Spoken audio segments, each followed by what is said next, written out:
recognizing and understanding the problem is 50% of the solution, and I'm glad to say that the state of Alabama has finally recognized the problem, the insidiousness of sustainable development and Agenda 21, and they've actually enacted a law in the state. Now, it's not a silver bullet. It's going to take a lot of legwork and a lot of thought in order to try to make the various municipalities and county governments rescind their comprehensive plan and other plans that are enacting this socialist agenda. There is one county already, Baldwin County, and I gave Dave a copy of the hour and 16-minute video that I put together from their day-long session, because Baldwin County was the first county to really understand what comprehensive planning was all about. And when the law came into effect, they used that as a straw for they broke the camel's back, so to speak, in order to rescind their comprehensive plan. They had a public meeting that began at 8:30. It ended about 2, and there were over 200 people that came to speak. It was a wonderful meeting. I have never been in a room with so many people that knew about Agenda 21, spoke eloquently about it, and on the DVD that I gave Dave, and it's also on the internet. So if you go to our website and click on the media page, it's one of the top ones that was just put up recently. At the end of that, there's probably 30 minutes of it maybe is the public speakers or people that wanted to speak about Agenda 21. Then the county commissioners told what they thought, and that really, for me, is a selling point for your local elected officials. So you might want to just spool up the DVD and take that section to your elected official and let them take a look at it and see what Baldwin County had to say. Now, along the lines of publicizing this, which we didn't really do, it got more press in the foreign service and foreign media than it did over here, and we got a call from a lady in Sydney, Australia, and they paid our way over to go and talk to their elected officials about Agenda 21, which they just had become acquainted with. Even though they have enacted and enabled 7,000 treaties with the UN, they were not aware of Agenda 21 and sustainable development, and they've been suffering from it in a very serious manner. As a matter of fact, the Coral Sea, which used to be a huge fishing ground for Australia, is now off limits because it is an aquatic core area. And they are not allowed to fish there. They have no fish canneries at all in Australia. Everything fish comes from Southeast Asia, so it's kind of a redistribution of wealth. So one of the handouts is the Public Law 2012-598. If you didn't get a copy of it, Dana's got a copy over there. All the handouts whenever you want. Sustainable development is a religion, and it has a long history in this country. It goes all the way back. May even predate 1969, but one of the watershed pieces of legislation was NEPA, which was adopted in 1969. They waited for Richard Nixon to come into office in 1970. He is a supposed conservative, and he signed it into law. Another watershed event was the Earth Day celebration, which occurred in 1970, and all of this meshed together, and now we have a sincere group of people that worship the earth. Of course, it is the basis upon which society is being restructured, and it is intended to be a self-regulating governance system, and we'll go over governance and how it's set up. I don't have the slide up here in this particular presentation that gives the verbatim quote, but essentially it is a set of rules and regulations that govern the behavior of individuals, organizations, and companies, and that's from the 1999 Human Development Report, right in the very beginning. Thank you, Dave. And so that now, if you watch your media, you'll find that word governance is replacing governments, and it is not representative government. This is a coalition of NGOs, non-governmental organizations, businesses, and the government that have come together to create this system. This is a slide that I have put together. Most of the slides that you're going to see hereafter are slides from proponents of sustainable development. I really believe that this photograph is applicable today, because the people that agree with the sustainable development and the basic tenets of it on a higher plane are just as adamant and vehement as the individuals were back in the 1930s, and I rather think it's going to end very badly, exactly like it did in the World War II. This is the front page or cover page for the report that the United States has submitted to the United Nations back in 2002.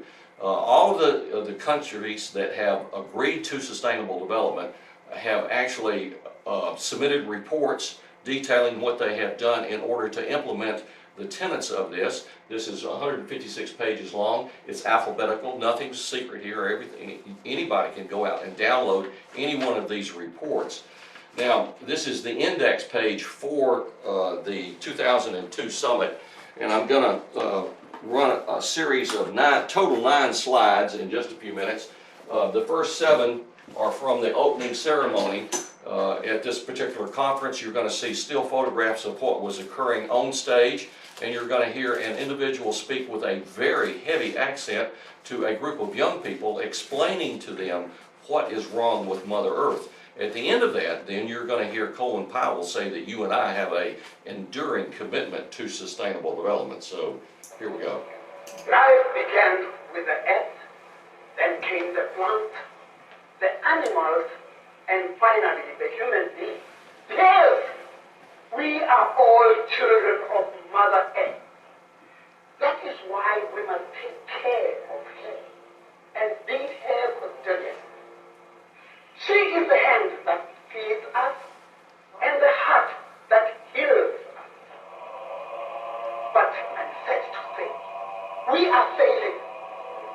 Greed and foolishness are eating deep into the fabric of humankind. We are failing to love and care for Mother Earth.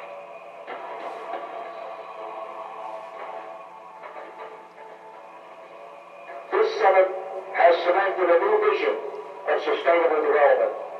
The Johannesburg Plan of Action consolidates our work plans into one common agenda that includes our best thinking on sustainable development. Ladies and gentlemen, President Bush and the American people have an enduring commitment to sustainable development.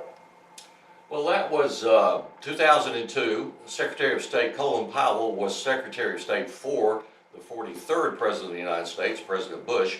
And in 1992, the 41st President, his father, President Bush, also went to Rio and signed this document for the United States. So we have continuity because when Clinton came in, we had the President's Council on Sustainable Development. We had a whole litany of things that have occurred between the different parties. The agenda is being pushed by all of the various factions of both parties.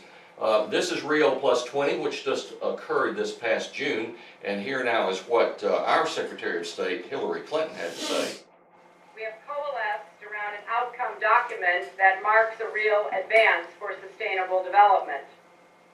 We know this is one of the most pressing matters of our time, because how we grow together over the long term isn't a question for only some countries. It is a question for all countries. A more prosperous future is within our reach. A future where all people benefit from sustainable development, no matter who they are or where they live. And that is why in the 21st century, the only viable development is sustainable development. We also have to be thinking different about development in our cities under the joint initiative on urban sustainability that President Rousseff and President Obama kicked off last year. We are bringing political officials from every level, from state, county, local, municipalities together, along with industry leaders and developers to find creative ways to generate sustainable economic growth.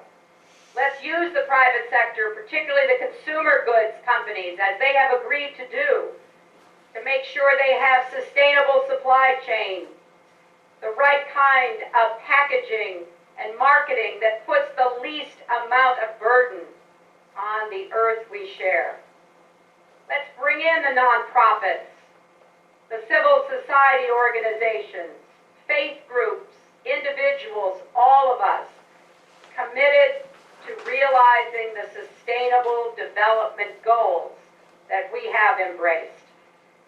We know that we will be judged not by what we say, nor even by what we intend to do, but by whether we deliver results for people alive today and whether we keep faith with future generations. I'm very honored to be here with all of you, and I pledge my country's, the Obama administration's, and my own personal efforts to continue our work together. We simply cannot afford to fail. Thank you all very much. Well, so far we've seen examples of the international level, and here now is an example of the state of Tennessee. Back in 2009, they passed this particular law. There was a companion bill, one in the Senate and one in the House. These two individuals are perceived to be conservative. Where their heart lies, I have no idea. But this particular law says that they're going to reconstruct, redevelop public infrastructure, quite literally everything, but not limited to the following: water, solid waste, transportation, telecommunication, energy, a whole litany of things. And all of this is to be reconstructed that incorporate principles of urban sustainability and global sustainable development. So there are lots of people now that have brought this forward and asked these two representatives why they included this, and they said, frankly, I don't know. It's just there. So you can kind of get an idea. If they were telling the truth, then, well, I hate to use the term useful idiot, but that's, I think, would be applicable in this particular case. Now, I'm going to spool this up. This is just trying to get through this a little bit quicker. This is included in a lot of videos that I have. And turn the sound off and just tell you what she has to say. This is Mrs. Googe. She was at the time, 2009 I believe it was, the county commissioner for Carroll County, Maryland, and she was also the spokesperson for the National Association of County Commissioners. And she was testifying before the Urban Banking Committee here about the Liberal Communities Act, which indeed passed, and money is now flowing out of Washington all across the country, helping to implement the tenets of this. And she talks about local government is to determine where the growth is going to be developed and how it's going to work and how livability is going to work. Won't be left up to the individual, and that's a gross understatement when I say that.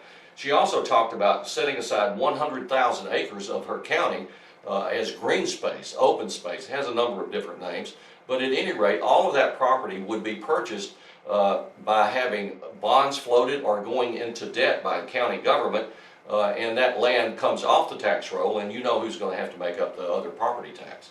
So this is essentially what she began to talk about. She also talked about reducing the county's carbon footprint, which will be applicable to you, as you'll see as we go through this particular presentation. Now, there's a couple of treaties that are really bearing down on us that we really don't know about. One of them is the Climate Change Treaty. It was associated with Agenda 21. There was actually 3 treaties, but the 2 I'm going to speak to tonight are the biodiversity and this one, the climate change. And here now I've got a couple examples of the softer cell, as I have labeled it. And this says that in Sumner County, Tennessee, county planners are developing a natural resource plan that will be an addition to their comprehensive plan, which gets into climate change and the impacts of climate change. Of course, that means that there's going to be some more regulations coming as soon as this plan is completed. Now, here is the Citizen's Guide to Sustainability. In other words, we want you to incorporate the tenets of this. This is on the Knoxville's website, so all you have to do is go out and look it up. And I pulled this off in reference to the carbon footprint. Of course, that was what Mrs. Googe was talking about. And it says a carbon footprint is a measure of the impact of our activities on the environment. The measure calculates the amount of greenhouse gas produced in your daily lives through the different activities, such as, and it goes through a list here, burning fossil fuels. Well, gasoline is not just the only fossil fuel. There'll be natural gas, coal. I know that Obama has intent on shutting down all of the coal-fired power plants across this country, so that will absolutely raise our energy rates. And material use. Now, A little bit later, I'm going to talk about ICC codes, International Code Council.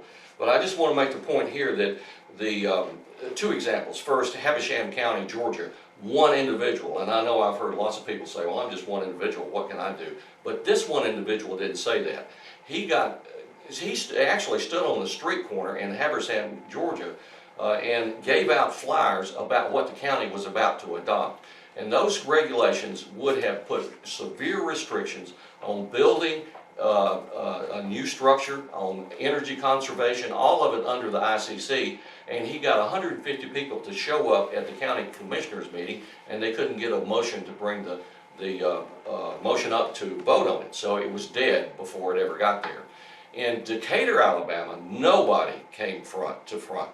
And the city actually adopted these codes. There was a newspaper article that quoted one developer that was there, and he said, now, since this has gone into effect, I have to identify the ingredients in concrete and tell where those ingredients came from. Later on, it will be whether or not it was environmentally, socially, and economically developed, extracted from Mother Earth, and put in the concrete in order to get certification for pouring the concrete.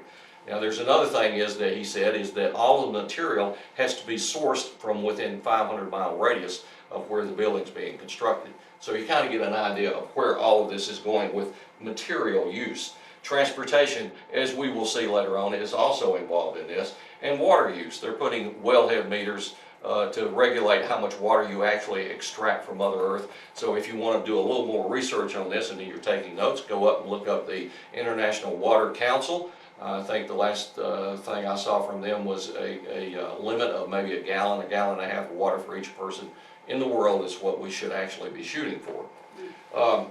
Now, the results of a carbon footprint calculation show that you are consuming more than one person's needs for resources. So we want to limit and know how many resources you're extracting from Mother Earth. This is all quoted from the Sustainability Guide in Knoxville. So, now I'm gone from two examples of the soft cell. This is the hard cell. So I don't think we have anybody in here that has a squeamish eye. I have had individuals that said, oh, that's just terrible, I can't watch that. And some even got up and left, and others just hide their eyes. So if we have any that don't like blood and faint when they see blood, we'll pick you up after this is over with. This was 2009. It's an advertisement from England. And it is to help you and encourage you to reduce your carbon footprint by 10% in the coming 2010. And I've got to turn this There's a brilliant idea in the air that I'd like to run by you. Now it's called 10-10. The idea is everyone starts cutting their carbon emissions by 10%, thus keeping the planet safe for everyone eventually. Now this hasn't got to be a huge thing, but I would love it if you and your families would think about doing something. What sort of thing, miss? Well, like getting your dad to insulate a loft, or taking your next holiday by train instead of flying, or buying energy-saving light bulbs. We're thinking of using our car less. I'll go and cycle to school. That's fantastic, Jemima. Now, no pressure at all, but it'd be great to get a sense of how many of you might do this. Just a rough percentage. That's fantastic! And there's not. Philip and Tracy. Fine, that's absolutely fine. Your own choice. Okay, class, thank you so much for today, and I will see you all tomorrow. Oh, just before you go, I just need to press this little button here. Now, everybody, please remember to read chapters 5 and 6 on volcanoes and glaciation, except for Philip and Tracy, of course. Right, just want to check on that 10-10 thing. Had some brilliant ideas from lots of you how the firm can cut down emissions by 10%. Just quick show of hands, everyone who wants to get involved. Great, that's nearly everybody. And yeah, just for the record, no pressure. Those who aren't quite convinced by it yet. Cool, no problem, your choice.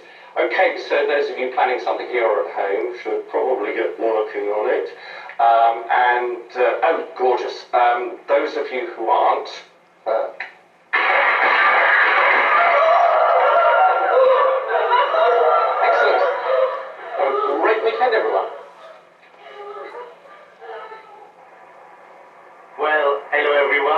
great to be back here at Spurs. So many happy memories for me. Anyway, tell me something. What is this 10-10 thing the club is doing? Well, it means that we're trying to cut our carbon emissions by 10% this year, and Tottenham Hotspur Football Club was the first to sign up. We've changed the floodlights on our lane, so no energy. Lots of our fans are coming to matches on buses, trains, bikes and stuff, rather than coming by car. I see. Whatever, I wouldn't do it. It seems like distraction from football to me. That's just fine, David. You don't have to join in, just ignore it. No pressure.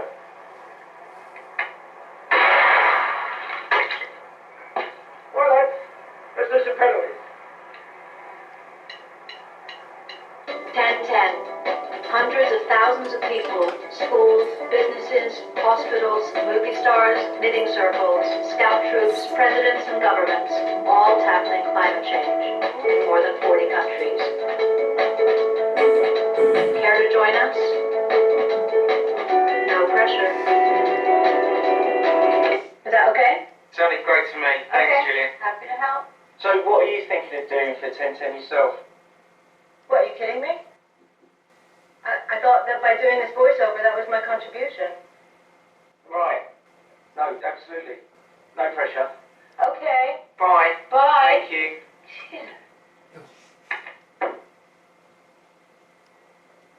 Okay, now, just so you don't miss it, there's an eyeball right there, and there's one right there.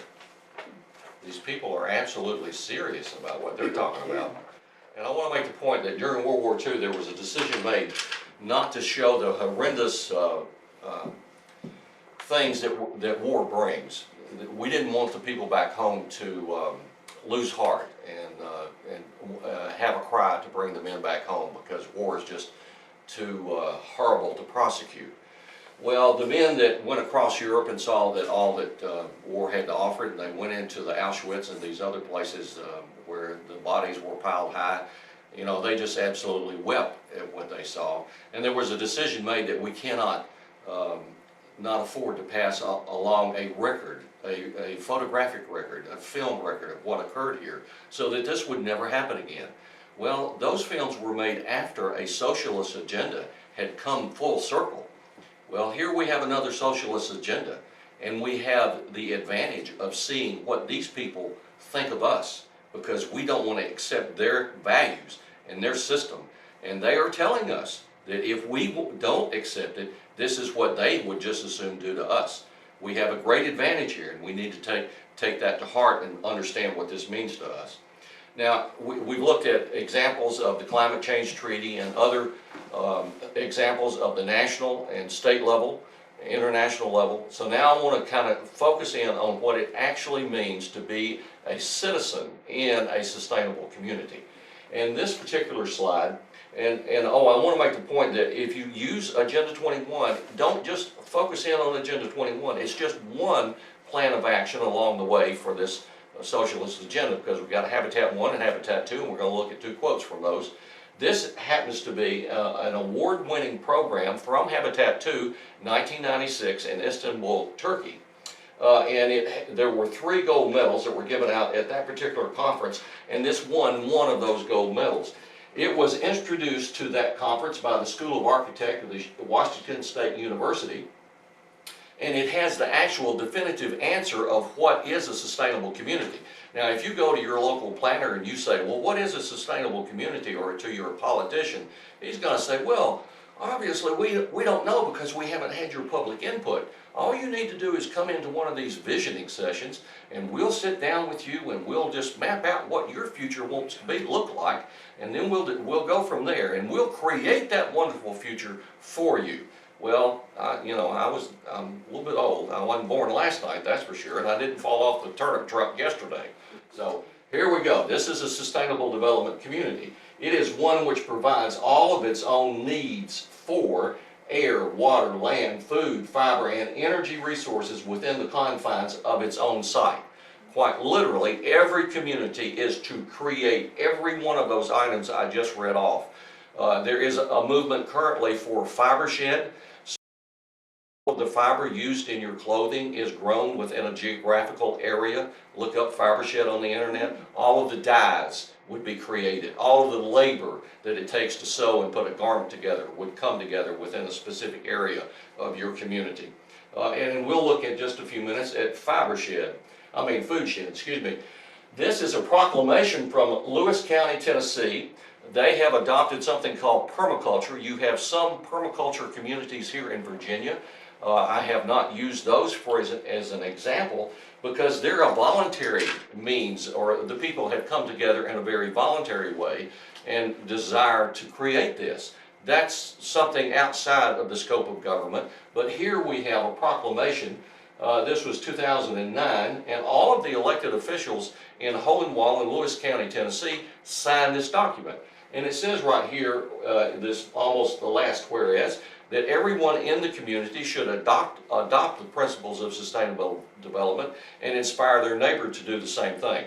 Now, one of the very good things that has come out of this particular trip that I've made, I started out in Lewis County. Now, I have been using film from the celebration of Lewis County where they had a number of people that came together and they filmed the great celebration where they were accepted into this program, because this is a global movement. And in that presentation that I made, by the way, it's on the DVD over there. You can go and look at it. I think it's rather eye-opening. The cheerleader, and she says, I'm an old cheerleader from way back. She's about 50 years old. And she talks about the fact that when she found out what permaculture was all about, by the way, this is just the combination of two words, permanent agriculture. So Lewis County is essentially saying we don't want to have any kind of production other than permanent agriculture. She says, when I understood that this was about caring for the Earth's people, I just said that I could sign on for that. Well, she left off all of the other tenets of it, and in that presentation, which I made for them this past Thursday night, it included all of those tenets. One of the tenets goes in and says that we need to do away with all that worldview that was created 2,000 years ago that said that the earth is a proving ground to see if we are good enough to go to a better place, and that human beings are basically sinners and flawed in the beginning, and we need a savior. Those kinds of things need to be done away with. We need to adopt things like all decisions are made by consensus, and the private property is a disincentive to sharing and needs to be done away with because it incorporates hoarding and allows people to hoard things. So those are the kinds of things that we need to do away with. Well, during the presentation I also made a comment about the biodiversity treaty, which you're going to see in a few minutes, and I said if you know where the land is that's going to be set aside for animals and where the land is that we're going to be allowed to live, this kind of sets up a situation where someone in real estate and someone in a political position could converse with each other, and perhaps there might be some corruption that would go on from that knowledge. Well, lo and behold, during the Q&A, a lady stood up, the very first person stood up and said, I sell real estate and my husband is on the county commissioners. So you can see at that moment the emotional escalator was set in motion. and I'm glad to say by the end of this it was a very good meeting, because the mayor for Hohenwald stood up and said, I don't remember signing that. I don't think it was a good idea that I did sign it, and I'm going to check into it and find out if indeed what has been presented here is true, and if it is, I'm going to have a public signing rescinding this document. So now he is an influential individual in the community, and he said, I'm going to try to get everybody else to do the same thing. The suggestion was made, well, if you're going to do that, why don't you also have a public letter sent to your state delegation and to your state governor saying that you want anti-Agenda 21 law adopted when you rescind this proclamation. And I said, oh, that's a very good idea. And I said, well, if you do that, let us know, and we'll have lots of cameras, and we'll film it, because this needs to be recorded and put on the net, that you are rescinding this concept of sustainable development in Lewis County. So it is possible to actually have a politician. It's much like seeing a pastor say, well, last week was a mistake in the sermon, so here now I'm going to give you the straight dope on it. So it really was a good situation last Thursday. Freedom of choice. What does freedom of choice mean for someone that might live in a sustainable community? And this is, and I have a hard copy of this particular document, Under Construction Tools and Techniques for Local Planning. And by the way, this is produced by the state of Minnesota. This is an official document of the state of Minnesota, and on page 73 it has the definition for freedom of choice. People should be able to choose where they live and do business as long as they pay the unidentifiable cost for on other people or nature now or in the future. Now, most people don't have a clue what this is all about, but it actually contains the three primary tenets of sustainable development. The first one is intergenerational equity. We have to restrict the amount of resources that we extract or exploit from Mother Earth in order to reserve resources for future generations. So who's going to do that? Who's going to look into the crystal ball and determine how many generations down the road are going to need gasoline, electricity, all of the things that we take for granted today? I have no idea, but I'm sure there is a commission that's being set up to do that. Now the next thing is that's intergenerational equity. Intragenerational equity means that we have to distribute everything equally across this current generation that exists. And then we have something called species equity. So usually when I comment on species equity, I see people squint up and say, oh, we'll never have that, that's just pie in the sky. But actually we've been accustomed to it for a number of years because we have the Endangered Species Act. And that came in the 1970s. It usurps God's rightful throne because he gave dominion to man over Earth. And here now is the Council on Environmental Quality under the executive branch, set up by NEPA, and they are the organization that determines the criteria that establishes which species is going to have more rights than man. So this is a usurpation of God's rightful throne wrapped up into this definition. Now the ICC codes, the International Code Council, of course, is formulating rules and regulations. Here are 15 of those codes. They can add to them anytime they want to. Any community across this country may adopt these codes. Most of them have already adopted the building codes and the energy conservation codes. And these codes are rewritten and updated every 3 years. There is a movement now to incorporate the concept of amortization of non-conforming use, so that if you're in compliance this year and they rewrite the regulations next year, you're not in conformance. And the objective of the community would, of course, be to reduce the carbon footprint. And if your particular structure is not meeting the objective of the community, it would be destroyed in order to rebuild the particular structure according to the new criteria. So that's something that we need to begin to understand and look for regulations that would creep into our local ordinances dealing with these ICC codes. Now here are some of the requirements for the ICC code. Requirements not specifically covered by this code shall be determined by the code enforcement official. So you can see how much of a blank check and authority he has. Then the code official shall have the authority to render interpretations of these codes. So, next, you enjoy that, you'll enjoy this one. The code official is by virtue of his job a member of the appeals board. No. So now get into a discussion with the guy on the job site, and you know what happens when you go for an appeal. This is a bureaucracy and tyranny set up from the get-go. An application for appeal shall be based on the claim that the code or the rules legally adopted have been incorrectly interpreted. That's the only way that you can appeal the code. Other than that, there is no appeal. Now, failure to comply will result in a lien against your property, and of course they could sell the property in order to satisfy the lien. So that's where we are typically with these codes. Now, here's a newscast that is only 2 minutes long, and it is actually part of a 10-minute video that's been put together. The name of it is A Christmas Grim, Code Enforcement Past, Present, and Future. Now, I've only picked up on the 2 minutes in the middle.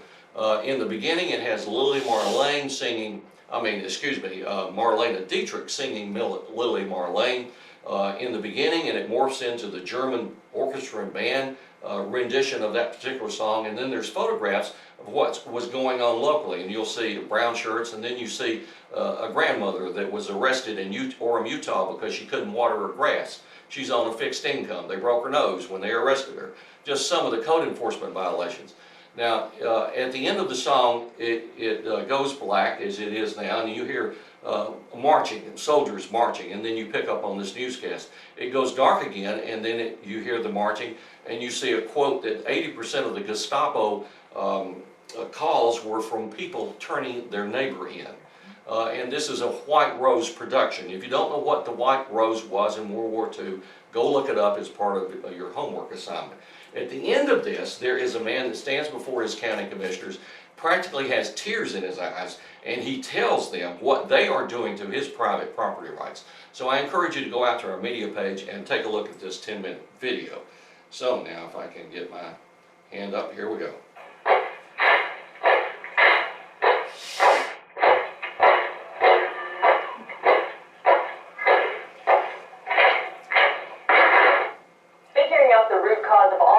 Is a top priority of the Salinas Police Department. So now they're branching out. They're looking to other resources such as the Salinas Code Enforcement Division at the City Manager's office. Together they're trying to uncover the warning signs before a major crime happens. Action News reporter Robbie Kapoor is live in our Salinas newsroom with more on that. Robbie? Well, Dina, in an internal study, code enforcement believes there's a direct correlation between minor code infringements and major crime.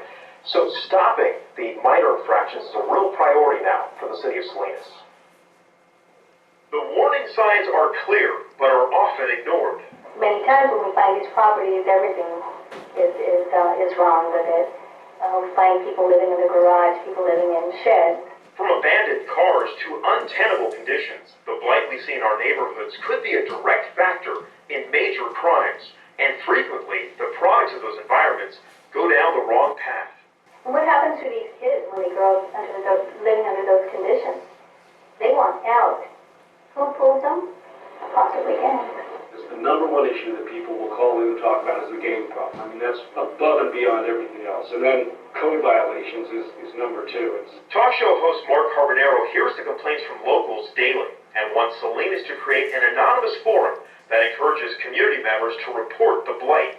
People are reticent because they don't know that their personal information will be protected. Salinas police are working closely with code enforcement, stepping up patrols to cite illegal activity before it leads to something even graver. Code enforcement will not get rid of the problem. I'm sure prevent from problems. Well, Dina, code enforcement is a bit understaffed for a city of Salinas' size, but they are adding another member, and it's more critical now than ever, which is why they're adding more staff. And again, that's part of the City Manager's office? It's their own division, and they work very closely. In fact, we went out with both police and code enforcement. They are in contact each day. Great. All right. Thanks a lot. Code enforcement encourages neighbors contact them anonymously as a first step to getting things in motion to possibly curb the violence.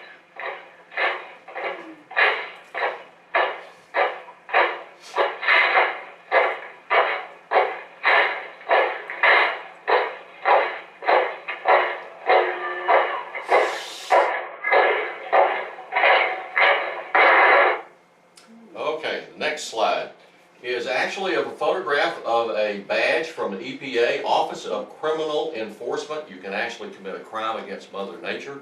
In Birmingham, we already have the Environmental Police Force. There's one in Atlanta, there's one in Mobile. This is a growing concern, I think, or should be for everyone. Ground penetrating radar. Alabama was the very first state